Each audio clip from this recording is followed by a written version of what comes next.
네, 이번 시간에는 중력 이론의 12번째입니다. 중력 포텐셜 에너지에 대해서 한번 다시 공부해 보도록 해볼게요.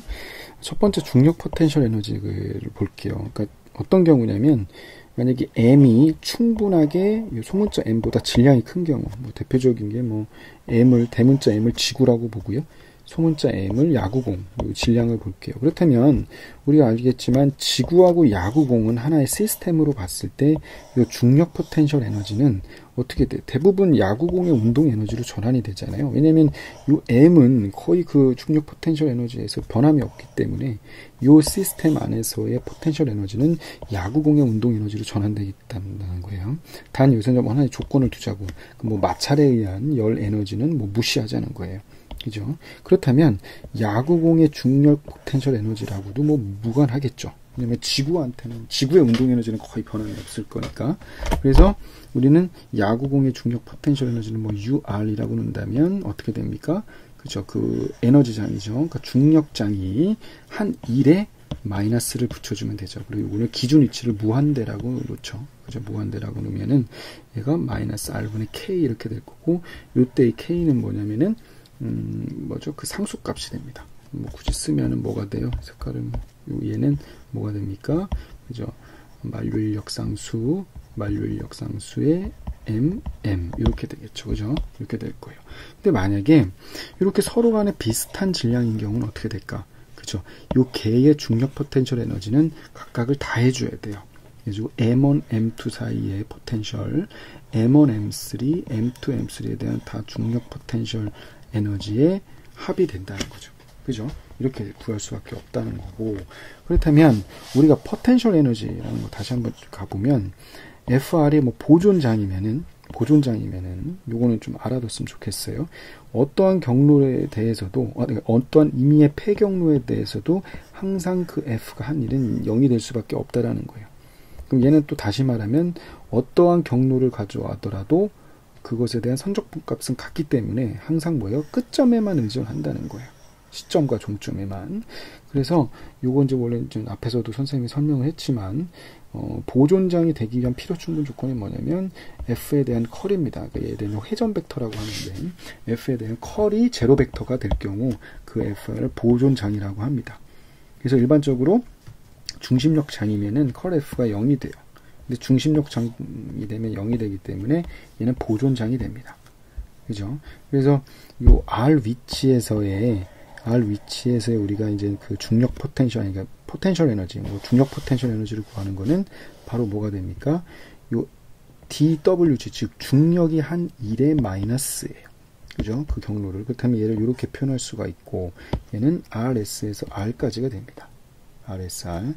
거의 됐죠. 그렇다면은 우리가 dWg, 중력이 한 1은 FG.dr이란 말이야. 그죠? 그다음에 얘에 대해서 일을 해주면 얘가 FG가 되고 얘가 dr이 되겠죠. 그래서 얘 적분해주면 결국엔 뭐냐면은 이 성분에 대한 적분이거든요. 그래서 마이너스 R제곱분의 K dr이 돼요. 단 여기서 K는 중력상수의 m이 됩니다. 그래서 얘를 적분하면 요 RS는 기준위치가 돼요. 기준위치가. 그래서 여기서 다시 설명하면은 왜 얘가 보존장이기 때문에 양 끝점에만 의존한다고 했죠. 그래서 얘 적분해주면 이렇게 나와요. 근데 아시겠지만 얘를 뭘로 만들어주는 게 좋아? 없애주는 게 제일 좋거든. 그래서 기준위치를 무한대라고 잡는 것 뿐입니다. 여기서 내가 임의로 잡을 수 있지만 이왕이면 얘를 0으로 만들어주면 좋잖아. 그래서 기준위치를 무한히 먼 곳으로 잡자는 거야. 그래서 기준위치를 무한대라고 본다면 R 위치에서의 포텐셜 에너지는 마이너스가 될 수밖에 없어요. 그렇다는 건 다시 말하면 유한한 거리 R에서의 감소한 중력 포텐셜 에너지만큼 운동 에너지가 그만큼 증가했다고 볼 수가 있겠죠.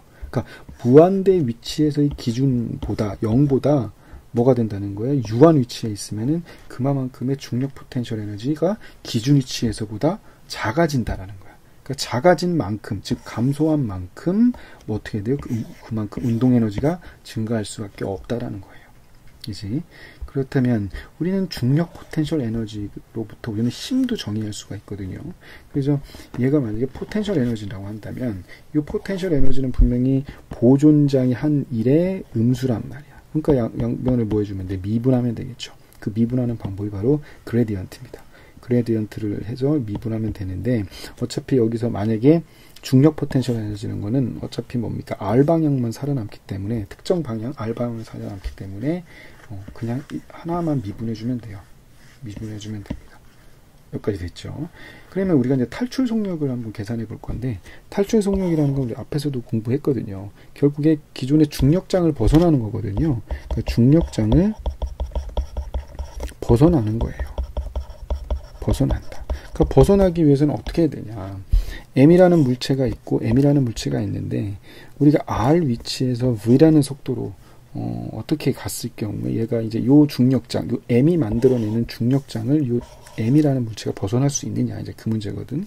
그렇다면 물체 m, 대문자 m의 중력장에서 벗어나기 위해서는 당연히 m의 초기 운동 에너지가 어떻게 됩니까? 중력 포텐셜 에너지보다는 커야 될 거 아니에요.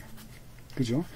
그래야지만 얘가 벗어날 수 있을 거 아닙니까? 그래서 운동 에너지가 뭐보다, 그렇죠? 중력 포텐셜 에너지보다는 커야 된다는 거예요. 그치? 그때의 속도를 구해야지만 그 속도가 뭡니까? 탈출 속력이 되는 거예요. 그러니까 얘가 같으면 뭐가 된다는 거예요? 그쵸? 요것이 포물선 운동을 하는 거고, 얘가 만약 컵버리면, 같지 않고 컵버리면 쌍곡선 궤도를 통해서 탈출할 수밖에 없다라는 겁니다. 여기까지 이해가 됐죠? 그래서 이게 뭐야? 운동 에너지가 중력 포텐셜 에너지가 크다라는 것은 역학 에너지가 뭐보다 0보다는 크거나 같아야 된다는 거예요. 그럼 예제를 한 문제 풀어볼게요. 지구를 향하는 소행성이 지구 중심에서 지구 반지름의 10배 거리에 있을 때 지구에 대한 상대 속력이 초당 12km이다. 지구 대기 효과 무시하고 지면에 도달할 때의 최종 속력 구하라라는 문제거든. 그러면 지구하고 소행성을 하나의 시스템으로 봤을 때 총 운동 에너지는 뭐가 되는 거냐면은 지구의 운동 에너지와 요 행성의 운동 에너지거든. 소행성의 운동 에너지. 근데 얘는 상대 속도로 보게 된다면 어떻게 볼 수 있냐면, 질량 중심의 속도, 질량 중심 운동 에너지에다가 이게 뭐냐면 뮤가 뭐냐면은 환산 질량이거든요. 환산 질량의 이게 상대 속도, 여기서 상대 속도가 12km/s예요. 요거랑 같거든. 근데 어차피 질량 중심에서의 속도는 얘는 0이잖아. 왜냐면 지구에 비해서 어떻게 되냐면 지구랑 소행성을 기준으로 보면 지구가 훨씬 크거든요. 그러니까 결국에는 질량 중심의 속도, 질량 중심은 그냥 그대로 있다고 보면 돼요. 그죠? 그래서 얘는 0으로 봐도 돼. 그래서 지구하고 소행성계의 총 운동 에너지는 바로 얘거든요. 근데 어차피 환상 질량도 뭐로 보면 되냐면 소문자 m으로 봐도 돼요. 그죠? 얘가 충분히 지구의 에너지가 더 크기 때문에. 그래서 초기 조건이 요 뭡니까? 소행성의 상대 속력이 초당 12km/s 얘가 되는 거고, 그리고 그때 위치가 지금 일단은 요 R은 지구의 반지름이라고 한번 볼게요.